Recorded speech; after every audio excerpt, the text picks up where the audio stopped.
Venus is on.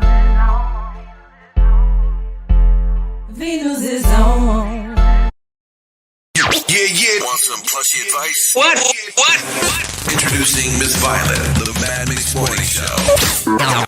Now listen to this. When they can't control or manipulate you, they smear you. Plushies, as hard as this may sound, don't give in. The truth will always come out in the end. People who will go this length to smear you says nothing about you but everything about them. Glasses up. Especially in this social media age we live in. Oh, yes. Oh, yeah.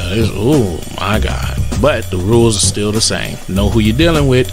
Absolutely. And know who not to deal with. Sometimes you don't even have to deal with somebody. It's just because they are jealous of who you are and who you becoming. Oh, that's what it is. I thought, okay, I'm a sexy beast. Okay, I get it right now. The shenanigans will continue right here on the Mad Mix Morning Show. He's witty, she's classy, and sassy. Every morning. The infamous DJ Remix and Miss Violet in the morning. Let's do it. It's time to get into part one of our serious discussion, which is about the Oscars. But this is about how they treat the superheroes. Yes, the superhero movies. So, Ruth Carter. Yes. That's her name. She Ruth won Carter. for the best costume. Well, here's what it is with the Oscars. Anything that has to do with technical, makeup, sound effects, anything of that nature, as long as it's not the acting, they will be nominated and sometimes win. Let me pull up some facts to back what you were saying. There's movies are actually 9 or 10 superhero movies. The oldest one listed is Superman from 1978, and that won Achievement in Visual Arts. Yes. Spider-Man 2, 2004, Achievement in Visual Arts. Batman 1989, Achievement in Art Direction, Set Direction. Now, Black Panther 2018, Achievement in Music, Written for a Motion Picture, Achievement in Costume Design, Achievement in Production Design. The Dark Knight 2008, Best Supporting Actor Heath Ledger in Achievements in Sound. Although he won, he's the only one in the superhero category. Rest in peace. They snubbed the movie because it wasn't even in the Best Picture. And it never will be. Yeah. Any superhero movie that comes out will never be in Best Picture. So now, Angela Bassett's expression, you lost to anybody. I ain't gonna even just say it ain't even Jamie Lee Curtis. It's just the fact that that superhero movie is in that category and it's not designed to win anything other than, sound and Exactly. stuff. Exactly. See, and here's the sad part, because Hollywood don't take superhero movies seriously. Nope. And when you have Quentin Tarantino said superhero actors are not real stars. Wow. So when you're making comments like that, and he wasn't the only one, there was a few others that came out saying things against superhero movies, and that's the reason why you won't find any movie really in Best Picture. You really won't find them in Best Actor or Actresses. That's real sad, but we're gonna continue our serious discussion right here on the Mad Mix Morning Show. He's witty, she's classy, and sassy. Putting you up on The game. infamous DJ Remix and Miss Violet in the morning. Here's some interesting news. Last week, Wyclef Jean went to the ER after the right side of his face felt numb. He was coming back to Los Angeles from Miami, and his family doctor insisted that he go to the ER. Oh, yeah. He all right now. Comes from exhaustion, which is likely related to stress. We get stressed, but he's doing all right. He's cool in the game. Well, that's good to hear. Kylie Chrisley, you recognize that name? One of them Chrisley kids. Son of Todd and Julie Chrisley, which, they're serving time right now. Kylie was arrested and booked for felony aggravated assault yesterday. Oh, wow. Is that the one that has the little girl? Yes. And that was in Tennessee. He posted his $3,000 bond and he's out.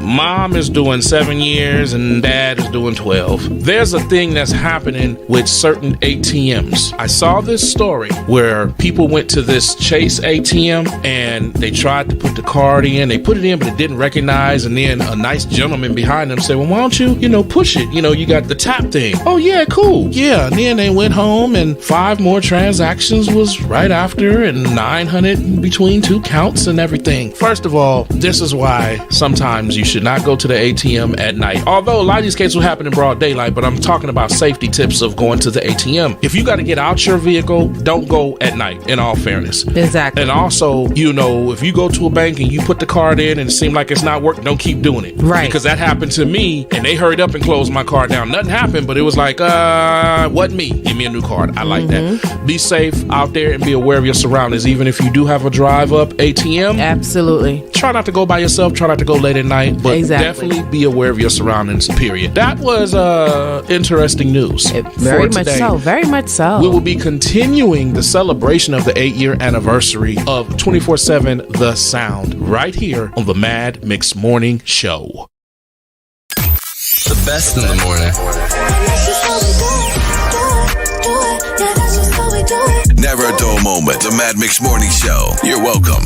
This serious discussion, part 2, is about the prejudiceness and mistreatment of people and their craft at the Oscars. Would you say there's a lot of prejudice that exists and have existed within the Oscars even lately? Yeah. I just took note to the fact that, again, Wakanda Forever was nowhere going to win the best supporting, best actor, none of that, but it won best costume.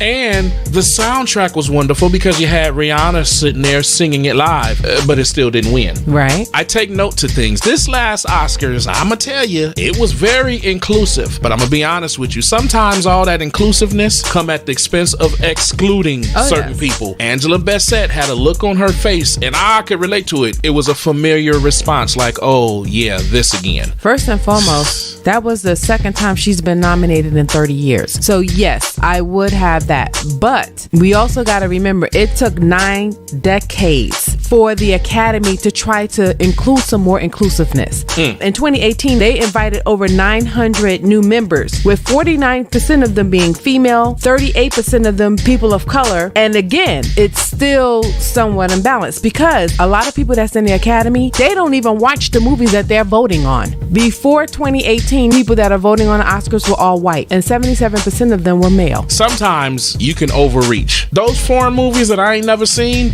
don't mean that because I ain't seen it that they're not good. We relate to certain movies. Mostly every superhero movie makes more at the box office than half of these movies that are being nominated For and best win anything. at the Oscars. Let me get this straight. Was What's Love Got to Do with it the last thing Angela Bassett was even nominated for? Yes. 30 years ago. Yes. You know, they got to get it together. There's definitely a long way to go. I appreciate all the super inclusion that they did, but I don't feel included because people like me, we're just sitting in the back for different reasons. There's other movies, but they're never going to make it to the light. I'm glad she was in Wakanda Forever because had she not done that, she wouldn't have been nowhere in there. No. And that's the But sad here's truth. the weird part about it was because after the boycott, you ever realized because they were nominating any person of color. And then now they have, but if you realize, if you watch this Oscar that just passed, how many people of color were actually nominated? Oh. Very few. Well, very few African Americans, black people. That's really the truth because it was people of color, people of all different races. But like I said, all that inclusion excluded us. That's being true. honest. Yo, that wraps up our serious discussion for today. And we're still celebrating the 8-year anniversary, the official 8-year anniversary of 24/7.